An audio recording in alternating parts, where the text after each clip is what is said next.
প্রিয় শিক্ষার্থী বন্ধুরা, আসসালামু আলাইকুম। স্বাগতম জানাচ্ছি বাংলাদেশ শিক্ষা বার্তার নতুন একটি ভিডিওতে।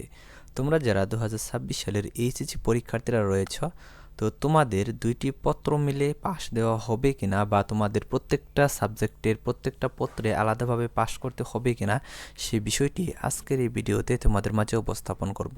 তো তোমাদের অনেকের এরকম প্রশ্ন রয়েছে, যেমন ধরো যে তোমাদের বাংলা প্রথম পত্র, বাংলা দ্বিতীয় পত্র, কিংবা তোমরা গ্রুপ ভিত্তিক সাবজেক্ট যেগুলো রয়েছে, গ্রুপ ভিত্তিক সাবজেক্টের ক্ষেত্রে ধরো যে রসায়ন প্রথম পত্র এবং রসায়ন দ্বিতীয় পত্র, সায়েন্সের ক্ষেত্রে ধরলাম। তো দুইটাতে দেখা গেল যে তোমরা একটাতে পাশ করলা আর একটাতে ফেল করলা, তাহলে এখন দুইটা সাবজেক্ট মিলে তোমাদের পাশ দেওয়া হবে কিনা কিংবা তোমাদের আলাদা আলাদাভাবে পাশ করতে হবে কিনা, এই প্রশ্নগুলো কিন্তু অনেক শিক্ষার্থী রয়েছে। তো আজকের এই ভিডিওতে পুরো বিষয়টি তোমাদের ক্লিয়ার করে দিব, তাহলে কিন্তু তোমরা স্পষ্টভাবে বিষয়টি জানতে পারবা। তো তোমরা যারা শিক্ষার্থীরা রয়েছে, তোমাদের এইচএসসি পরীক্ষা সম্পর্কিত সকল তথ্য সবার আগে পেতে আমাদের চ্যানেলটি সাবস্ক্রাইব করে রাখো এবং পাশে থাকা বেল আইকনটি বাজিয়ে দিয়ে রাখো, যাতে নতুন ভিডিও আপলোড করার সাথে সাথেই সেটি তোমাদের নোটিফিকেশনে চলে যায় এবং তোমরা সাথে সাথে দেখে নিতে পারো। সো আমরা মূল বিষয়ে চলে আসি। দেখো, তোমাদের ইতিমধ্যে কিন্তু টেস্ট পরীক্ষা শেষ হয়ে গেছে, তো কিছু কলেজে কিন্তু টেস্ট পরীক্ষা এখনও রানিং আছে। তো এই মুহূর্তে তোমরা যারা এলোমেলো করতেছ, বিভিন্ন বিষয় জানতে চাইতেছ, এখন কিন্তু তোমাদের জানার সময় না, এখন হচ্ছে তোমাদের পড়াশোনার সময়। তোমরা প্রপারলি পড়াশোনা করো। তবে হ্যাঁ, তোমাদের কিছু কিছু বিষয় তোমাদের অবশ্যই জানতে হবে, যে বিষয়গুলো তোমাদের পরীক্ষার আগেও জানা খুবই প্রয়োজন।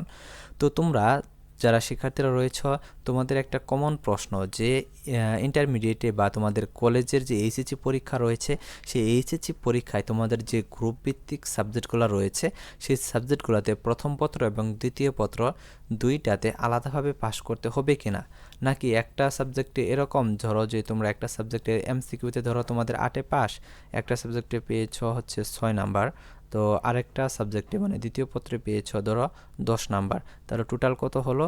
তো যেহেতু তোমাদের 8-এ পাস, সেহেতু কিন্তু দুইটা সাবজেক্ট মিলে তোমাদের 16 পেতে হবে। তো তোমরা দুইটা মিলে যদি ঘরে যদি 16 পাও, একটাতে পেয়েছো 6 আর একটাতে পেয়েছো 10, তাহলে কিন্তু তোমাদের 16 হয়ে গেল। তাহলে কিন্তু তোমরা এমসিকিউতে কিন্তু পাস করে যাবে। ঠিক একইভাবে তোমাদের যে সিকিউ অংশ রয়েছে, সিকিউতে সেম সিস্টেম। তো তোমরা যদি একটা সাবজেক্টের এমসিকিউতে ধরো পদার্থবিজ্ঞান প্রথম পত্রে তোমরা এমসিকিউতে 3 নাম্বার পেলা এবং পদার্থবিজ্ঞান দ্বিতীয় পত্রে তোমরা এমসিকিউতে পেলা 15 নাম্বার, তাহলে কিন্তু দেখা যাবে যে দুইটা মিলে কিন্তু তোমাদের নাম্বার হচ্ছে 18, যেখানে তোমাদের 16 নাম্বার হচ্ছে পাস নাম্বার দুইটা মিলে, তাহলে কিন্তু তোমাদের রেজাল্টে কিন্তু পাস চলে আসলো।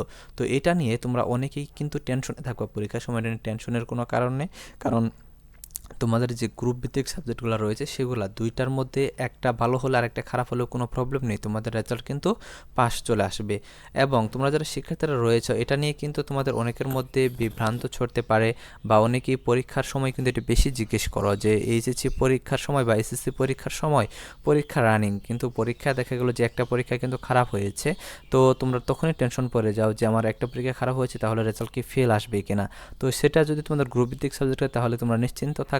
এবং তোমাদের যদি পত্র থাকে, তাহলে অবশ্যই তোমরা প্রথম পত্র এবং দ্বিতীয় পত্র দুইটা মিলে তোমাদের রেজাল্টটা চলে আসবে। তো তোমরা যদি প্রমাণস্বরূপ একটা বিষয় তোমরা খেয়াল করো, তোমরা যদি এরকম তোমাদের রেজাল্ট শিটগুলো যদি দেখো, তোমাদের যারা সিনিয়র রয়েছে, যারা এইচএসসি পরীক্ষা দিয়েছিল গত বছর বা তার আগের বছর, তাদের নম্বরপত্র বা তোমরা তাদের সার্টিফিকেটগুলো যদি দেখো, তাহলে কিন্তু তোমরা সেখানে কিন্তু দেখতে পারবা যে তোমাদের মার্কশিটে তোমাদের দেওয়া আছে কিভাবে, যে ইংলিশে পেয়েছে A+, বাংলাতে পেয়েছে A-, ফিজিক্সে পেয়েছে A গ্রেড, তারপরে ধরো কেমিস্ট্রিতে পেয়েছে A+। তাহলে দেখো এখানে কিন্তু কেমিস্ট্রিতে A+ পেয়েছে, কিন্তু এখানে কিন্তু বলে নাই যে কেমিস্ট্রি প্রথম পত্রে A+ পেয়েছে, কেমিস্ট্রি দ্বিতীয় পত্রে A+ পেয়েছে, এরকম কিন্তু বলে নাই, শুধু কেমিস্ট্রিতে A+।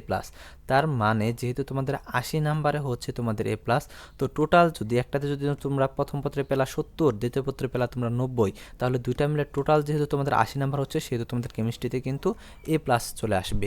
এটাই হচ্ছে সিস্টেম। তো তোমরা যারা শিক্ষার্থীরা রয়েছে, আশা করছি ভিডিওটি তোমাদের জন্য খুবই উপকার হয়েছে, এবং পরবর্তীতে তোমাদের যদি অন্য কোনো প্রশ্ন থাকে, অবশ্যই তোমরা সেটা কমেন্ট বক্সে জিজ্ঞেস করবা, সেটা নিয়ে নতুন ভিডিও বানিয়ে অবশ্যই তোমাদের জানিয়ে দেব। ধন্যবাদ সকলকে পুরো ভিডিওটি দেখার জন্য।